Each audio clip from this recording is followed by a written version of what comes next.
Bismillahirrahmanirrahim. Assalamualaikum warahmatullahi wabarakatuh. Yang sama kita hormati, yang mulia Bapak Ketua Pengadilan Tinggi Agama Pekanbaru beserta Ibu, Ketua Pengadilan Agama Bangkinang, Ibu Wakil Ketua, para pejabat, fungsional, struktural, adik-adik yang sedang magang. Rupanya kalau baju ini merah itu magang, jadi peci saya merah pula. Hadirin hadirat yang besar tak dihimbau gelar, yang kecil tak dapat disebut nama, encik-encik, puan-puan, tuan-tuan, jemputan majelis, semua yang berhadir ini dimuliakan Allah Subhanahu wa taala. Amin ya rabbal alamin. Saya tengok di dada sebelah kanan Pak Ketua Pengadilan Tinggi Agama Pekanbaru itu ada kata integritas. Dan kemudian tema kita juga ditulis integritas. Puasa berkualitas, memperkuat integritas.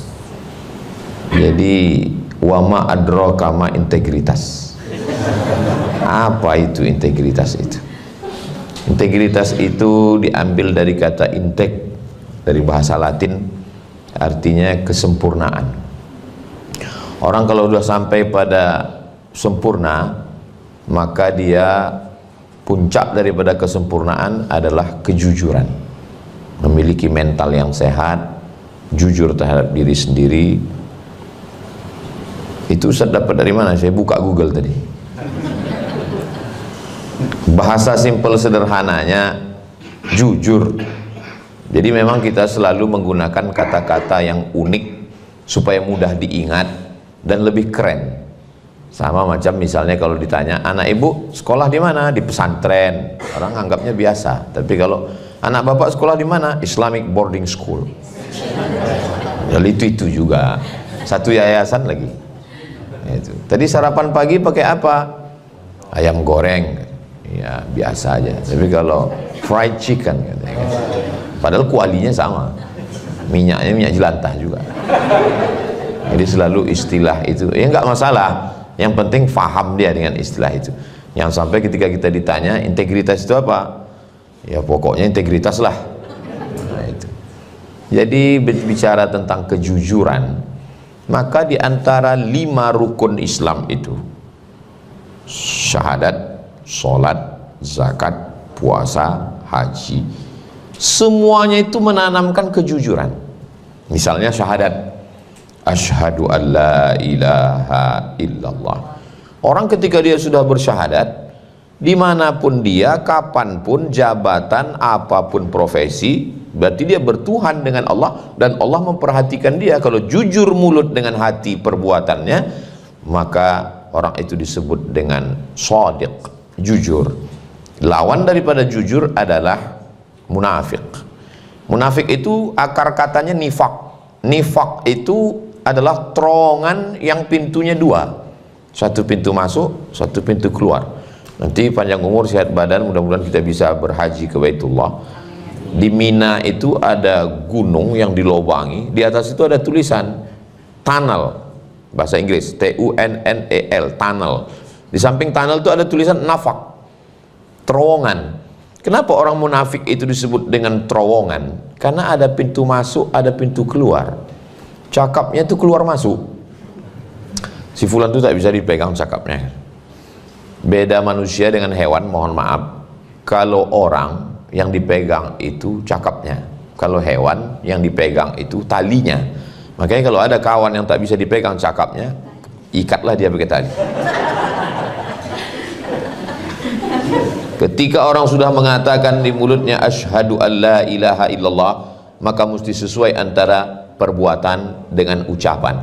Orang yang sejalan ucapan dengan perbuatannya itu disebut dengan orang yang berintegritas, jujur dia itu.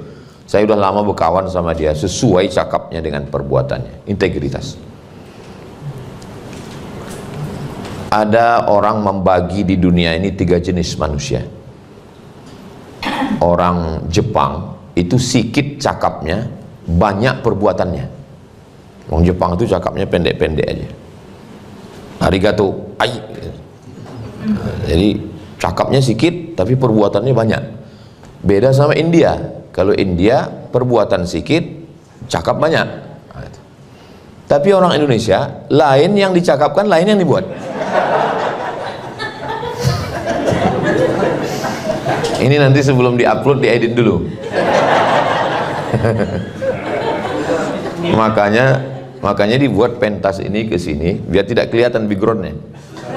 Kalau tidak nampak nanti di kantor mana ini. Bapak Ibu yang dimuliakan Allah Subhanahu wa taala. Oke, habis syahadat, sholat. Sholat itu juga integritas.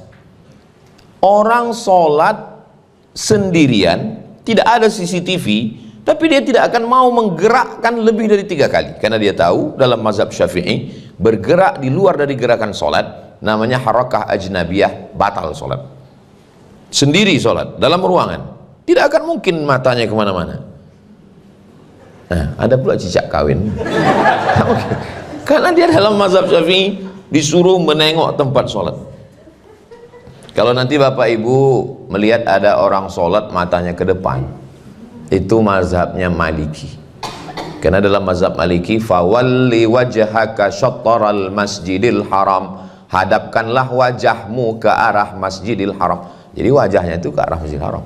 Sedangkan kita, wajah kita tidak ke sana, dada kita yang ke Masjidil Haram, wajah kita ke bawah. Makanya dianjurkan untuk ke masjid itu jangan pakai baju yang ada tulisan-tulisan di belakang nanti sholat tarawih. Karena ada juga orang yang matanya ditengoknya, tertulis gitu, coblos nomor katanya. Kau lawan politik apa tanggung.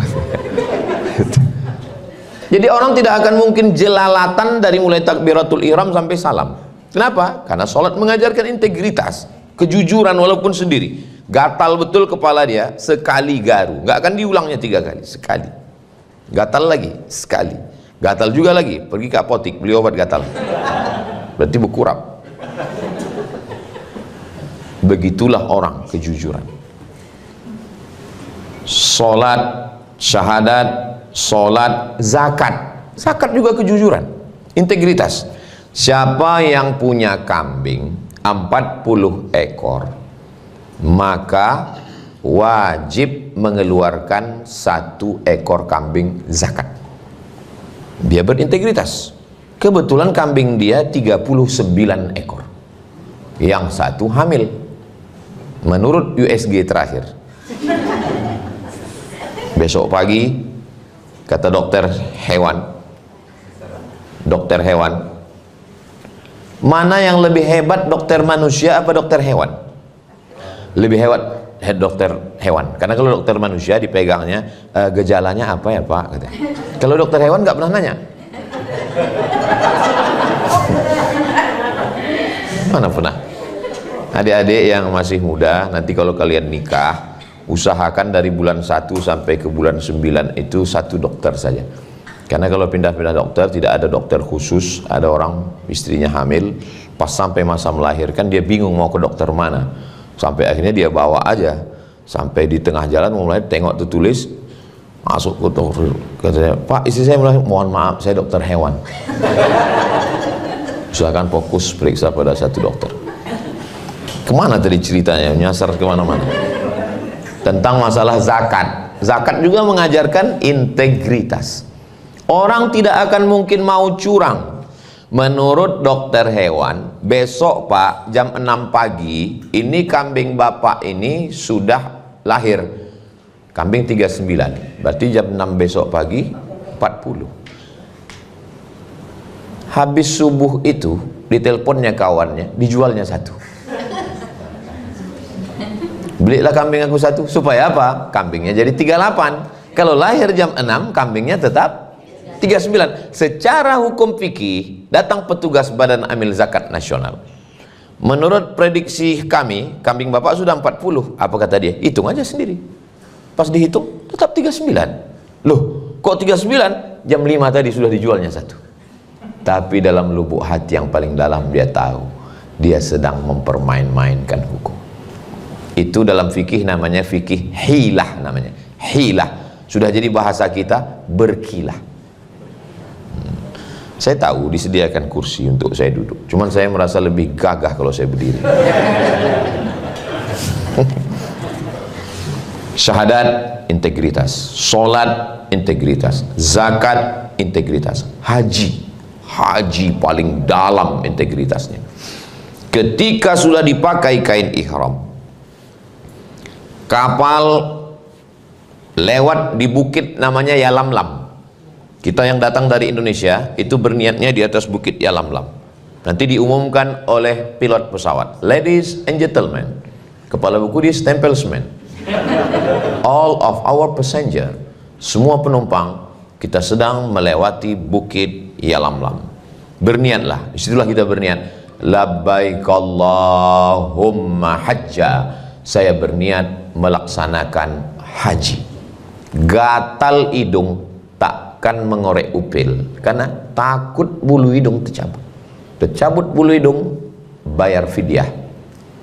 Gatal kepala takkan digaru, takkan sisiran, mandi dibiarkan aja itu, takkan mungkin pakai sampo, takkan pakai sabun. Kenapa? Takut melanggar larangan ihram. Apa yang sedang ditanamkan? Integritas. Kalau secara logika akal, hidung-hidung kita, bulunya punya kita, bukan mencabut bulu hidung kawan. Mana ada orang dirugikan? Tapi kita sedang mengikut aturan Allah, integritas. Semakin kuat ibadahnya, semakin dalam integritasnya, dan semakin lama kita dituntut untuk integritas. Syahadat pendek saja, asyhadu an la ilaha illallah wa asyhadu anna muhammadan rasulullah, selesai. Tapi sholat mulai agak panjang. Dari takbiratul ihram ke salam itu 3 menit kalau bacaannya pelan, bismillahirrahmanirrahim, alhamdulillah. Kalau ada yang sholat 1,5 menit, itu bukan ikut Imam Syafi'i, bukan ikut Imam Hanafi, bukan ikut Imam Maliki, bukan ikut Imam Hambali. Nama imamnya Valentino Rossi.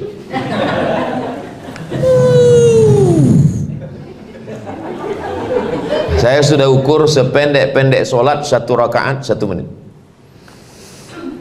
Allahu akbar kabira walhamdulillahi katsiran wa subhanallahi bukratan wa asila, wajjahtu wajhiya lilladzi fatara as-samawati wal arda hanifan musliman wa ma ana minal musyrikin, inna salati wa nusuki wa mahyaya wa mamati lillahi rabbil alamin la syarika lahu wa bidzalika umirtu wa ana minal muslimin. Bismillahirrahmanirrahim, alhamdulillahi rabbil alamin, arrahmanirrahim, maliki yaumiddin, iyyaka na'budu wa iyyaka nasta'in, ihdinas siratal mustaqim, siratal ladzina an'amta 'alaihim ghairil maghdubi 'alaihim waladdallin, amin. Bismillahirrahmanirrahim, qul huwallahu ahadunillahus samad, lam yalid wa lam yulad wa lam yakul lahu kufuwan ahad. Allahu akbar, subhana rabbiyal azim wa bihamdi, subhana rabbiyal azim wa bihamdi, subhana rabbiyal azim wa bihamdi, sami Allahu liman hamidah, rabbana lakal hamdu mil'us samawati wa mil'ul ardi wa mil'u ma syi'ta min syai'in ba'du. Allahu akbar, subhana rabbiyal a'la wa bihamdi, subhana rabbiyal a'la wa bihamdi, subhana rabbiyal a'la wa bihamdi. Allahu akbar, rabbighfirli warhamni wajburni warfa'ni warzuqni wahdini wa'afini wa'fu anni. Allahu akbar, subhana rabbiyal a'la wa bihamdi, subhana rabbiyal a'la wa bihamdi, subhana rabbiyal a'la wa bihamdi. Pas 1 menit. Saya kalau ngomong itu saya praktekkan karena kita bicara integritas ini. Jangan sampai sholat itu 1 rakaat 1 menit, alah ngomong aja itu. Ini kita bicara di depan orang-orang yang berintegritas. Ustadz, tahu dari mana para pegawai pejabat ini berintegritas? Kelihatan itu hatinya memancarkan kebahagiaan sesuai dengan wajahnya. Dari senyumnya kita tahu orang itu bahagia atau tidak. Ini kalau saya lihat ini dari senyumnya yang lepas, ini orangnya bahagia semua. Karena pernah saya ceramah di suatu tempat, saya pancing pakai pantun, senyumnya itu nggak lepas, senyum itu pendek aja. Kalau ini memang betul-betul bahagia. Bahagia itu letaknya di tangan, di kaki, di mata, di kepala, atau di hati? Di hati. Dari hati itulah dia akan memancar ke mata dan ke telinga, ke mulut, ke senyuman, ke tawa, ke cara bersalaman, dan lain sebagainya. Ini semuanya pentingnya. Sholat tapi tidak lama, 2 menit, 10 menit. Habis itu salam, assalamualaikum warahmatullah, assalamualaikum warahmatullah. Haji agak lama sedikit. Tanggal 8 hari tarwiyah, tanggal 9 hari Arafah, tanggal 10 wukuf. Tanggal 8 tarwiyah, 9 Arafah, 10 nahar, 11, 12, 13 tasyrik, 6 hari. Makanya pejabat-pejabat itu hajinya enggak lama. Berangkat tanggal 8 dari Jakarta, turun di Jeddah, langsung ke Arafah tanggal 9, tanggal 10 malam ke Musdalifah, 10 pagi ke Mina, 11, 12 pulang. Kita yang pergi haji 40 hari, menunggunya 30 tahun. Store 2025, berangkat 2055, meninggal 2054. Kenduri tiap tahun.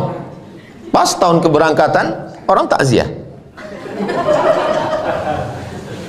Bayangkan itu lamanya ibadah haji itu 8 hari 8 malam, mandi tidak pakai sabun, takut sisiran, takut pakai parfum, takut nyangkut daging onta di gigi, takut mencabut duri dari batang kurma. Yang hobi berburu, nembak, nangkap burung, di Makkah ditengoknya lah begitu banyak burung merpati, tapi semangat berburunya hilang. Kenapa? Karena tidak boleh membunuh binatang, tidak boleh menikah, tidak boleh menikahkan. Integritas 6 hari. Tapi yang paling panjang integritas adalah di bulan suci Ramadan. Syahadat, sholat, zakat, puasa, haji. Di puasa inilah integritas itu ditanamkan, kejujuran paling panjang. Masuk jam 12.30 menurut waktu Indonesia Barat, Riau, waktu zuhur. Semua pegawai karyawan perusahaan BUMN masuk ke toilet untuk mengambil wudhu. Kunci pintu toilet, tak ada CCTV, tak ada Inspektorat Jenderal, tak ada BPK, tak ada KPK. Melihat air dalam bak macam cincau, tinggal menambah santan sama gula merah aja lagi. Kalau dia mau, dia masukkan gayung, dia minum 1 gayung, dia masukkan kepalanya ke dalam. Pas mau keluar dari toilet itu, keringkan bibir, miringkan kepala. Tak ada yang tahu. Tapi tidak ada satupun muslim yang mau melakukan itu. Kenapa? Dia sedang dididik kejujuran, integritas. Cobalah tengok nanti pas bulan Ramadan, orang Islam kalau dia kumur-kumur, sekali memasukkan air ke mulut, meludahnya 5 kali. Padahal sekali aja dikeluarkan air itu sudah habis, tidak ada lagi air di dalam.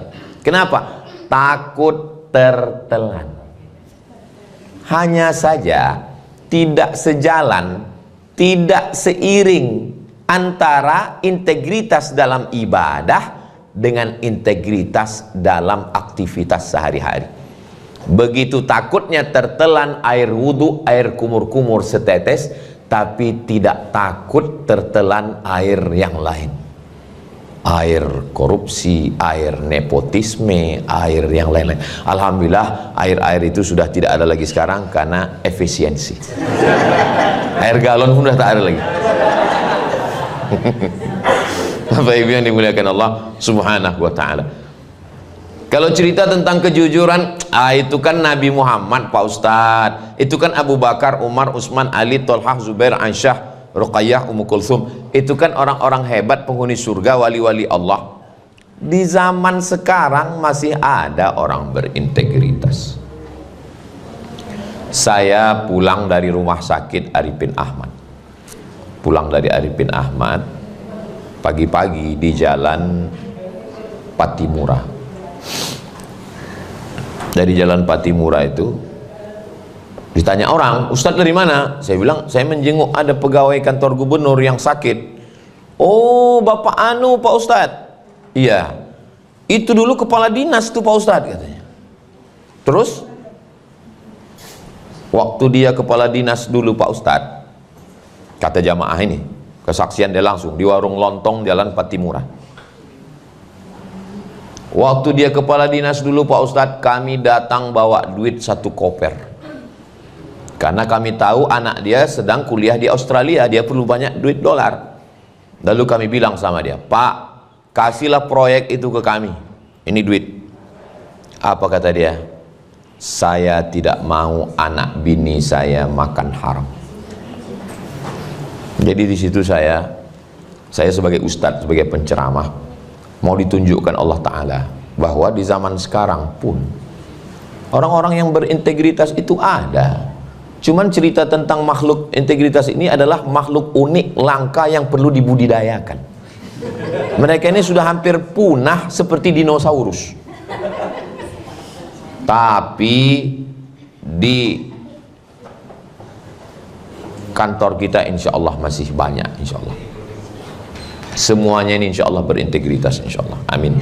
Ya Rabbal Alamin. Dari bunyi aminnya nggak yakin juga saya. Amin. Orang ini bukan tidak integritas, Ustaz. Orang-orang yang tawaduk itu nggak ngaku, dia rendah hati. Waktu dikatakan amin tadi, aminnya dalam hati. Saking kan integritasnya itu. Nah, saya yakin dan percaya bahwa orang-orang berintegritas itu ada. Jumpa lagi jamaah. Lama hidup banyak dirasa, jauh berjalan banyak ditengok, lama jadi ustadz banyak yang curhat. Ustadz, keponakan saya bermasalah ini. Terus saya takut dia masuk penjara. Lalu saya pun silaturahimlah ke rumah hakim malam-malam. Kalau mendengar tausiah saya ini kuncinya satu, jangan tersinggung. Karena pernah ada beberapa orang tersinggung pulang meninggal. Datanglah kami Pak Ustadz ke rumah hakim itu menawarkan duit. Apa kata dia? Saya tidak mau anak bini saya makan haram. Pusing kami Pak Ustadz, gimana cara menyogoknya? Akhirnya kami tahu anaknya suka kucing Anggora. Kami bawakanlah kucing sama sangkar-sangkarnya, sama makannya sekalian. Pak, ya ini ada oleh-oleh sedikit, mudah-mudahan anak bapak. Rupanya orang kalau mau nyogok itu dicarinya. Bapak ini nggak mau, dicari hobi istrinya apa. Apalagi kalau dia tahu istri itu misalnya sedang mencari skincare. Tahu dia lempuk durian. Makanya di balik seorang hakim yang luar biasa itu ada perempuan 2 orang yang sangat luar biasa. Apa itu? Ibunya dan istrinya. Karena boleh jadi orang akan datang melalui ibunya. Orang tak bisa menolak ibunya. Orang datang melalui istrinya. Nah, maka alhamdulillah ketika kita dikelilingi orang-orang yang berintegritas, terus mau dia menerima. Apa kata dia? Mohon maaf, saya tidak bisa menerima dan memberikan ini untuk anak saya. Masih ada orangnya, tak boleh sebut nama, menjaga kode etik jurnalistik. Apa maknanya? Bahwa di tahun ini 2025, di abad yang ke-15 Hijriah, orang-orang jujur itu masih ada. Jadi kalau ada orang mengatakan, alah dunia ini udah rusak Pak Ustadz, maka bilang sama dia, dunia ini tidak rusak, yang rusak kau aja. Dunia ini masih baik, masih banyak orang baik-baik. Saya pun kalau dipuji orang, itu Ustaz Somad itu orangnya sangat berintegritas. Itu kan karena nggak ada kesempatan. Coba letakkan saya di pimpinan proyek, kalau nggak saya bantai semuanya. Susah untuk integritas. Kebetulan saya kan buka sekolah boarding school, pesantren dan non boarding. Jadi waktu penerimaan santri ini, yang mendaftar tahun ini sekitar 300-an. Yang diterima hanya 3 kelas. Masuklah WA, Ustadz tolonglah anak saya mau diterima, nilainya tak cukup, mau tak diterima, kita nanti jumpa sama dia tak enak hati. Jadi macam manalah cara saya mengelak dan menyelamatkan diri saya? Maka cara saya menyelamatkan diri saya, semalam begitu saya masuk ke mobil, langsung datang satu orang, Ustadz kemarin anak saya daftar kok nggak lulus, katanya. Mati saya ini. Alhamdulillah dapat saya jawaban. Saya bilang begini, masalah penerimaan sudah saya serahkan semua ke ustazah, dan saya tidak ikut campur masalah itu, Bu. Dan saya takut menghadap ustazah ini, saya bilang. Alhamdulillah setelah itu selamat saya. Entah setelah itu dia menelpon istri saya, wallahu a'lam. Alhamdulillah saya selamat. Disitulah saya paham, rupanya memang berat. Baru hanya sekedar menerima anak sekolah. Bagaimana kalau saya jadi pejabat? Berapa orang yang mau anak keponakannya jadi PNS, jadi P3K? Zaman saya kecil dulu, P3K itu kan kotak keselamatan kecelakaan.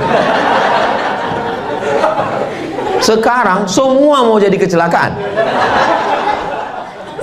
Berapa orang yang masjidnya mau minta bangun, berapa orang yang mau dapat zakat, sementara keputusan Basnas ada di tangan saya. Berapa orang yang mau? Jadi memang kalau selamat Ustadz masuk surga, ya biasa aja, karena memang dia bukan pemegang keputusan.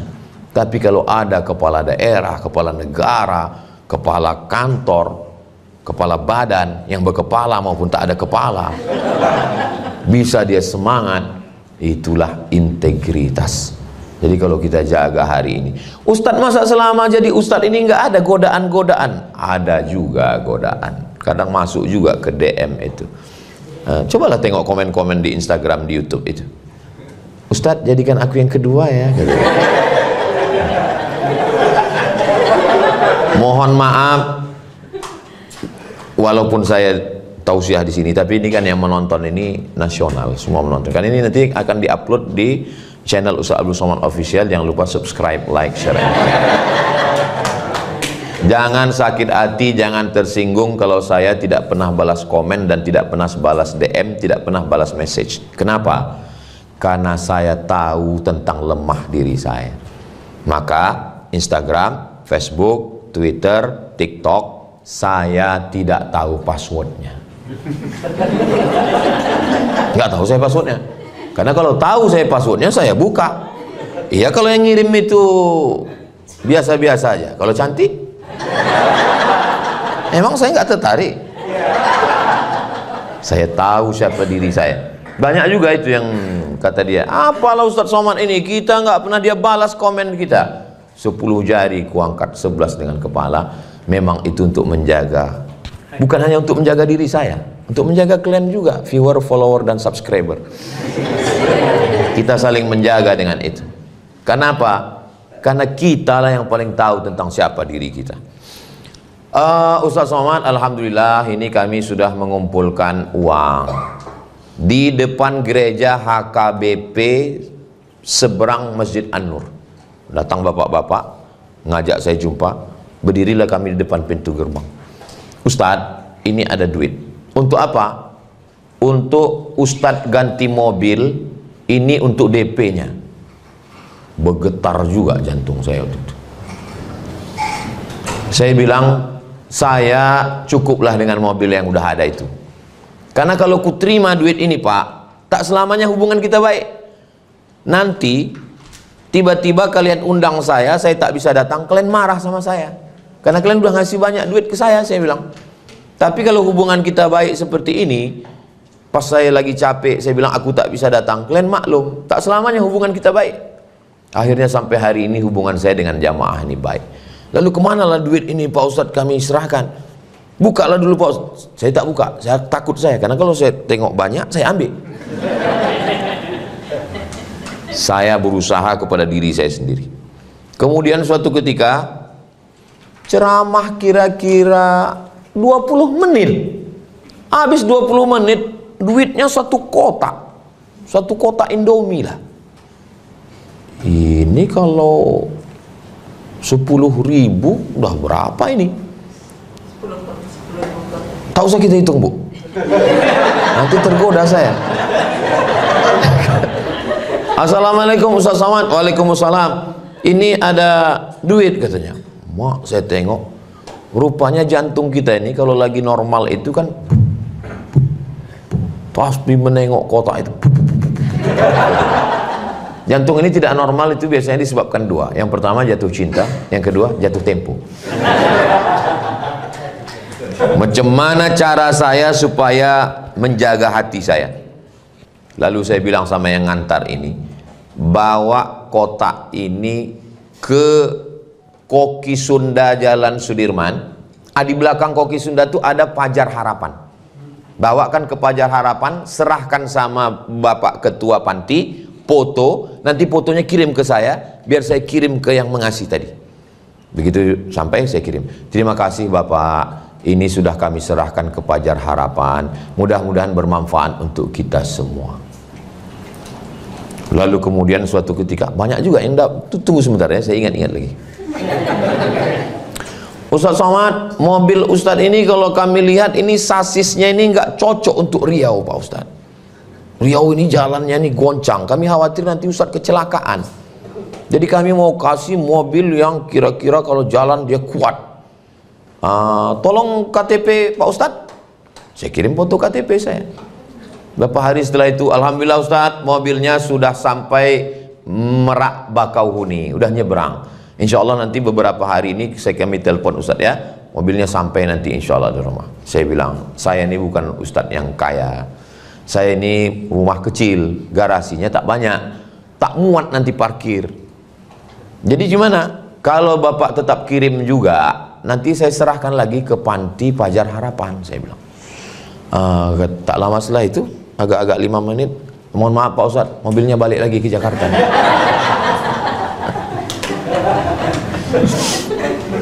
Memang berat. Itu makanya balasannya surga. Balasan orang yang jujur itu surga. Kenapa? Karena berat. Maka kalau ada orang mengatakan berat sekali untuk berintegritas nih Pak Ustaz, karena balasnya surga. Kalau ringan, balasnya kipas angin sama rantang.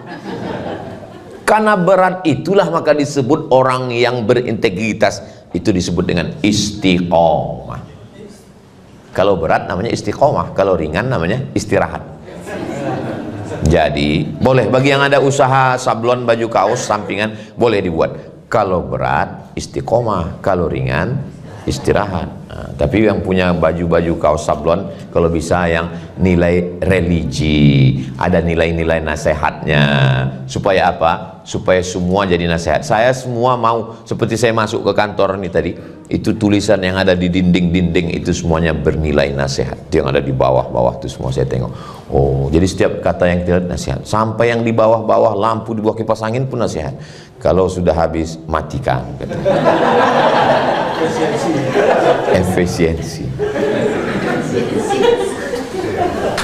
Integritas, integritas, integritas ditanamkan itu semua. Tapi di balik integritas itu juga dalam Islam mesti ada namanya punishment. Mesti ada hukuman. Karena nggak bisa kalau hanya sekedar marilah kita bersifat jujur, nggak bisa. Mesti ada kepastian hukum. Ini anak Ustadz Dr. Faisal Saleh, dia ini kalau mau ke rumah saya minta sendiri, saya mau ke rumah Ustadz Somad. Jadi saya pernah diundang orang, Ustadz Somad kami mau buat acara untuk anak-anak muda, kira-kira Ustadz yang khusus anak muda itu cocoknya siapa ya, katanya. Lalu saya inventarisir, Koh Denis, Ustadz Salim Afillah, Ustadz Hanan At-Taki, itu khusus anak muda. Saya bilang, kalau Ustadz Somad, saya ini lintas usia, saya bilang. Sampai anak kecil pun cari-cari saya. Dari mulai anak kecil sampai orang tua. Pernah suatu ketika datang ke UIN, waktu saya masih ngajar, saya keluar dari UIN 2019. Ustadz Somad, anak saya ini demam, memanggil-manggil nama Ustadz. Ustadz Somad, Ustadz Somad, katanya. Bawa anak ibu besok kemari, insya Allah bawa anak 5 tahun. Saya sangka 18. Anak 5 tahun. Peluk, foto, usap kepala, kasih minum, sehat enak ya. Dan itu tak lama kemudian ada dosen tarbiyah, Ustadz bisa ke rumah kami di tepi Sungai Siak. Kenapa? Saya bilang, mertua saya demam mengigau. Ustadz Somad. Datang saya ke rumah tuh nengok, nenek-nenek udah banyak cucu. Alhamdulillah yang selama mengalami yang begini cuma 2. Kalau tak anak-anak, nenek-nenek.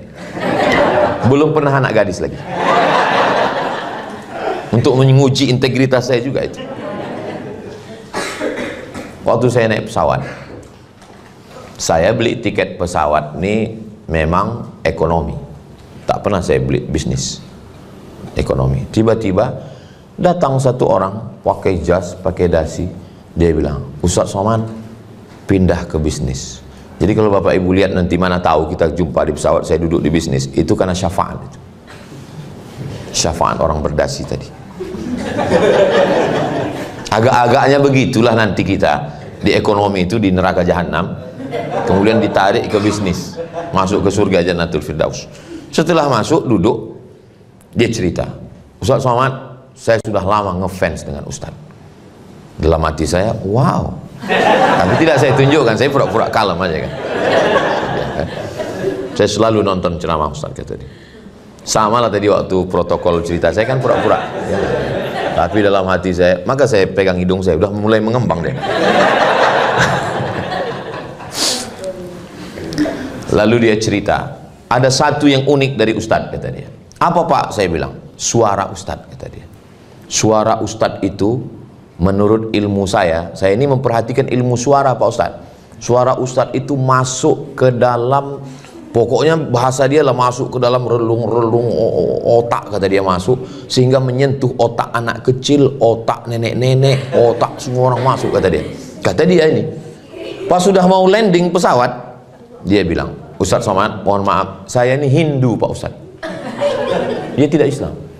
Saya hanya memperhatikan gerak Ustadz, gaya Ustadz, dan suara Ustadz. Betul tidak? Wallahu a'lam bishawab. Artinya, saya sedang diuji Allah Subhanahu wa ta'ala dengan sesuatu, maka saya berusaha untuk mengatur jadwal saya ini. Kalau tidak, nanti saya rusak gara-gara ini. Hari Selasa, Rabu, Kamis saya di rumah. Saya bilang saya Selasa, Rabu, Kamis di rumah. Saya baru pergi, setiap provinsi itu saya kasih jatah. Sumatera Utara 4 hari, Jumat, Sabtu, Ahad, Senin. Jakarta setahun 4 hari saya datang. Ke Aceh 4 hari, ke Kepulauan Riau 4 hari. Di luar itu saya tidak datang. Saya mau diri saya konsisten dengan jadwal yang saya buat. Di luar itu saya tidak datang. Masuk telepon. Assalamualaikum, waalaikumsalam. Tim Ustaz Somad, iya, kami mau ngundang. Nanti kami siapkan tiket pesawat. Dan kami, kalau tidak bisa Ustaz Somad pakai pesawat reguler, nanti kami kirimkan private jet mendarat di Sultan Syarif Qasim II. Dalam hati saya, gua banget ini. Inilah masanya kita naik private jet. Baru kita foto-foto kan, kita upload di Instagram, baru kita buat caption di bawah, emang kaleng-kaleng. Tapi berpikir lagi, aku kan sudah ngomong ke tim kemarin bahwa saya konsisten.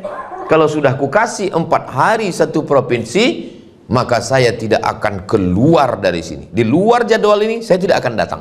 Itulah pentingnya kita berkawan, dan kawan kita yang kira-kira kalau kita melanggar kita jadi malu. Gimana Ustadz? Kata kawan saya ini, jadi kita berangkat. Saya bilang, kita kan udah sepakat di luar 4 hari kita tak pergi. Kalau kita pergi dengan ini, berarti kita sudah merusak sistem yang kita buat. Padahal dalam hati saya, kalau tak ku ceritakan kemarin kan untung juga ya. Makanya betul kata Nabi, alaikum bil jamaah, hendaklah kamu berjamaah. Iyyakum wal furqah, jangan berpecah belah, jangan sendirian. Kenapa? Karena dengan berjamaah ini ada rasa malu, ada rasa segan, ada rasa sungkan. Ustadz tadi ngatakan di rumah hari apa aja Ustadz? Hari Selasa, hari Rabu, hari Kamis. Ini hari Rabu. Hari Rabu kok Ustadz ceramah? Ini daripada nanti jadi fitnah saya jelaskan. Ini hari Rabu nih saya ceramah. Ini karena yang ngundang nih ordal. Susah juga saya mau berintegritas kan. Padahal saya sudah bilang, saya tidak akan ceramah. Saya hanya ceramah hari Jumat, Sabtu, Ahad, Senin. Jumat berangkat, Senin pulang. Selasa, Rabu, Kamis di rumah. Tapi Rabu, jadi di tempat yang berintegritas, saya sedang merusak integritas saya.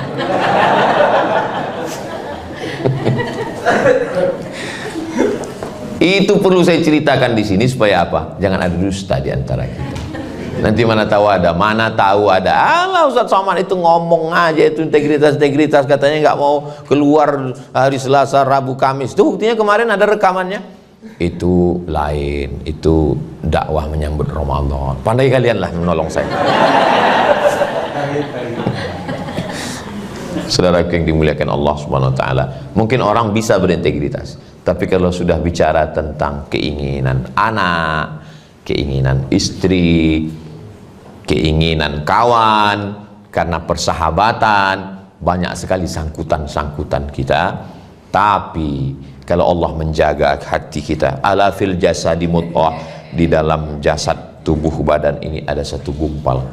Kalau dia baik, insya Allah yang lain ikut menjadi baik. Kalau dia rusak, yang lain ikut menjadi rusak. Mudah-mudahan Allah menjaga kita semua, insya Allah. Amin ya rabbal alamin. Di Ramadan ini nanti akan kita jaga integritas kita di bulan suci Ramadan. Seprofesor-profesor LCMA, Dr. Buya, Kiai Tengku Abi Abu, ulama-ulama yang hebat, kalau sudah berkumandang azan maghrib, Allahu Akbar, Allahu Akbar, pasti dia akan minum. Kalau dia menahan puasanya setelah azan maghrib, berarti dia sudah melawan sunnah Nabi Muhammad sallallahu alaihi wasallam. Apa itu? Integritas. Jangan tunjukkan kau berilmu banyak, jangan tunjukkan bahwa kau orang yang paling zuhud. Kalau sampai ada orang melaksanakan puasa 2 hari 2 malam lewat 1 malam, bid'ah, dhalalah, mungkar, melanggar aturan sunnah Nabi Muhammad sallallahu alaihi wasallam. Sehebat-hebatnya orang, setakwa-takwanya orang, kalau sudah azan subuh, Allahu Akbar, stop. Alhamdulillah, di tempat kita ada aba-aba lampu kuning, tidak langsung lampu merah, kuning dulu, namanya imsak. Di Maroko tak ada imsak. Maroko mazhabnya Maliki, nggak ada imsak, makanya tidak pakai sirine, langsung azan. Jadi kami waktu di Maroko makan aja, makan, pas sedang makan, Allahu Akbar, ditelan batal, dikeluarkan nyangkut, kumur-kumur. Hebatnya mazhab Syafi'i. Mazhab Syafi'i ada namanya imsak. Hadis sahabat Nabi ketika ditanya, berapa lama jarak antara Nabi makan dengan azan?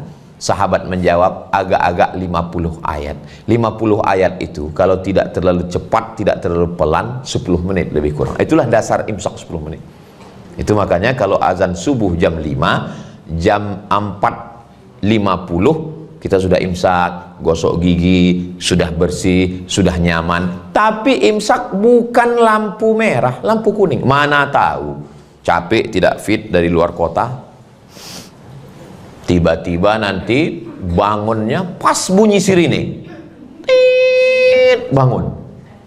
Jangan sampai tidak makan, langsung ke dapur, ambil nasi, ambil asam podeh bawang, ambil sambal belacan, nggak sempat mengunyah, blender langsung. Blender, ambil pipet yang besar, nawaitu shoma ghadin an ada'i fardhi syahri Ramadan hadhihi sanati lillahi ta'ala, selesai. Nah, itu. Jadi imsak itu belum lampu merah, masih lampu kuning. Begitu azan berkumandang, tapi yang jadi faktor penentu kapan startnya puasa bukan azan.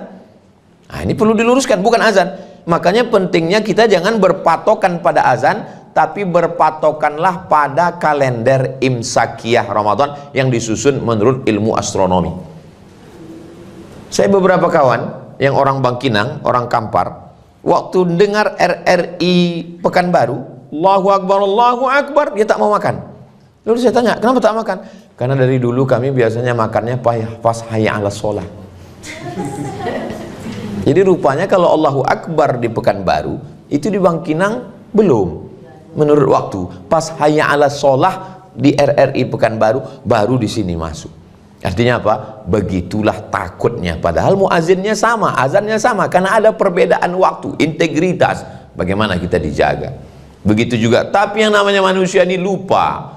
Jam 6 sore, laki-laki, bapak-bapak mulai membawa sepeda motor untuk tawaf keliling mencari takjil buka puasa. Kalau istrinya bertanya, "Acu nak mana?" "Jangan kau tanya kemana aku pergi." menunggu azan maghrib berkumandang, berkeliling. Begitu sampai azan maghrib berkumandang, yang mulai ada cendol, ada kopiek indak bertulang, padahal ada juga tulangnya di dalam. Mulailah asam podeh, asam baung, asam masam, segala asam semua sudah ada. Begitu azan berkumandang, Allahu Akbar, Allahu Akbar, masuk 2-3 teguk air, masuk kurma. Mana hawa nafsu siang tadi? Hawa nafsu siang tadi tegak di tepi jembatan Bengkinang Seboang, menengok ke bawah, rasa mau diminum air sungai Kampar tuh, tak igelang haus. Tapi begitu azan berkumandang, habis. Apa kata istri? Tengoklah cu, ya esok nak usah buat lah, besok jangan kita buat lagi. Besok dibuat juga lagi. Berapa kali kita lupa? 30 sore lupa. Kenapa kita lupa? Karena kita masih manusia.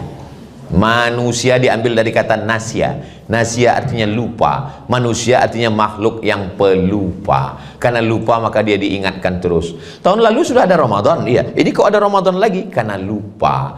Nanti di bulan Syawal ada lagi namanya puasa 6.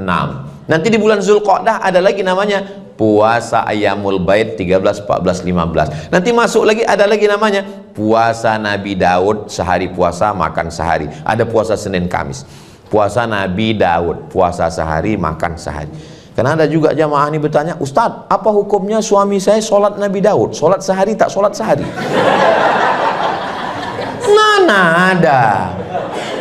Itulah pentingnya dengar ceramah itu. Kalau bangun, bangun. Kalau tidur, tidur betul. Jangan tidur-tidur ayam. Ustadz bilang puasa Nabi Daud, dia bilang sembahyang Nabi Daud.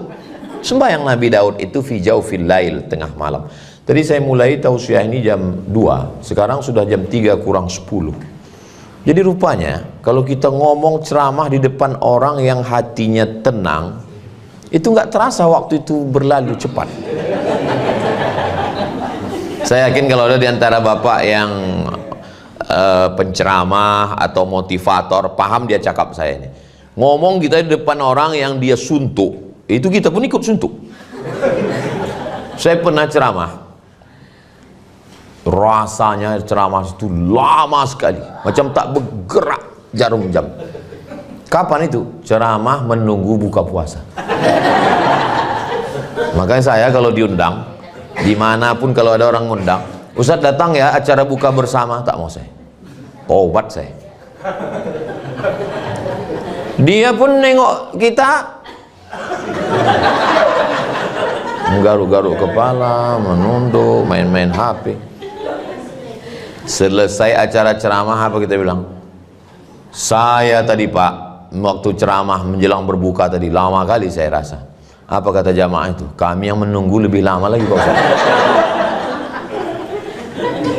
Tapi hari ini alhamdulillah saya rasa waktu begitu cepat berlalu. Saya biasa di mana-mana ceramah itu memang 1 jam. Tapi karena saya tengok botolnya kecil, ini kalau begini setengah jam aja. Ini mungkin efek dari efisiensi juga.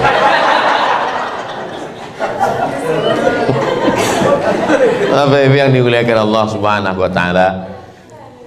Ada sebagian orang menganggap bulan Ramadan ini bulan lemah, letoy, loyo, lunglai, bawaannya mau mati aja. Nabi perang Badar hari Jumat tahun kedua Hijrah tanggal 17 Ramadan. Ingat itu, perang Badar 17 Ramadan. Naik kuda Nabi dari Madinah ke Badar 150 km. Umurnya waktu itu 55 tahun. Nabi dapat wahyu umur 40. Berdakwah di Makkah 13. 4 tambah 13, 40 tambah 13, 53. Perang tahun kedua 55. Umur 55, bulan puasa, perang 150 km naik kuda. Ramadan, Nabi puasa 17 Ramadan, hari Jumat. Ini Mesir, ini Israel. Mesir merebut Israel dan menang pada tanggal 10 Ramadan. Dibuatkan satu kota di Mesir namanya kota 10 Ramadan. Panjang umur, sehat badan, nanti kita umroh singgah ke Mesir insyaallah. Ongkos tanggung masing-masing. Lalu kemudian ini Afrika Utara, ini Andalusia. Nama panglima perangnya namanya Jabal, namanya Tariq bin Ziyad. Lalu kemudian mereka naik kapal melewati Samudra Atlantik. Ada bukit di situ disebut dengan Gibraltar. Waktu mereka sampai ke sana dan mereka mampu merebut negeri itu, 700 tahun Islam berkuasa di sana. Negeri itu disebut dengan Andalusia. Andalusia itu sekarang adalah Real Madrid, Barcelona. Dan itu direbut pada bulan Ramadan. Indonesia merdeka 17 Agustus 1945 bertepatan dengan Ramadan. Yang mengerek bendera puasa, yang meneriakkan perang mengusir Belanda itu orang puasa. Takbir, bunuh Belanda. Yang bisa berteriak keras itu orang puasa. Karena kalau orang kenyang mana bisa?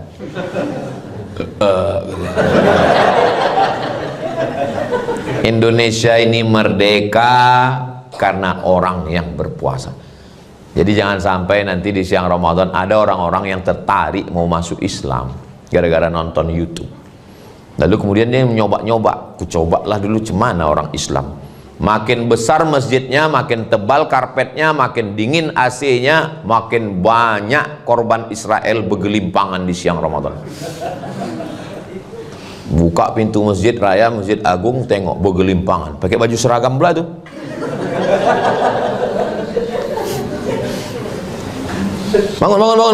Bangun. Kenapa tidur siang bulan Ramadan?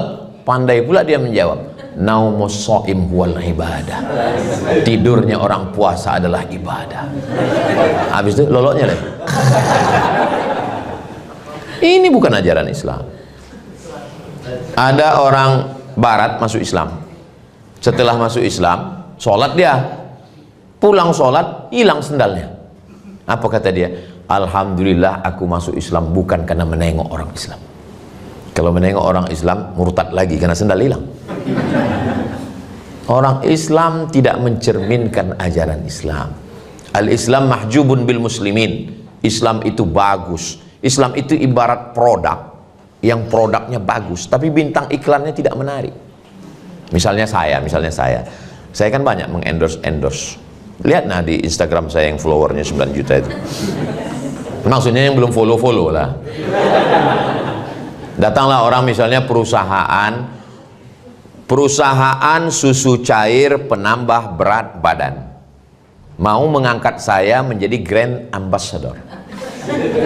Ustaz Somad, tolong dong iklankan ini produk kami. Apa produknya?